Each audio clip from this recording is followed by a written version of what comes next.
In this video tutorial, I'm going to share to you on how you can fix power surge in the USB port error on Windows 11. So let's get started.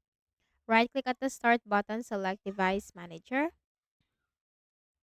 Once device manager window is open, expand the list for universal serial bus controllers and then locate your USB device in the list. You just need to make a right click, select properties, click on die.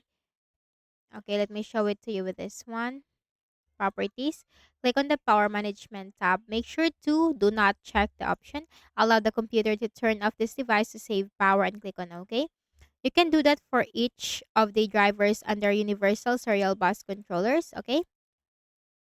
Make sure that the Power Management, this option is not selected.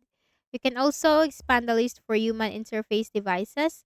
And once you find the USB device from here, also click on Properties and the Power Management tab and check this option. Okay? And for the next method, go to the Windows search bar and type edit power plan. Click on that. Now click on Change Advanced Power Settings. And here you'll find USB settings. Click on the plus sign symbol and you'll find USB selective suspend setting. Click on the plus sign symbol. Make sure these are disabled. Okay, for on battery and plugged in, click on apply and click on OK.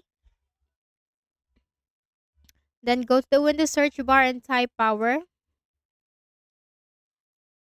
options, edit power plan again on the same window, and click on power options.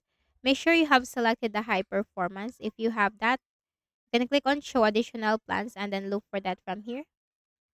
And that's it. So I hope this video helped you. Kindly please do not forget to hit the like button and subscribe to this YouTube channel. Thank you for watching this video.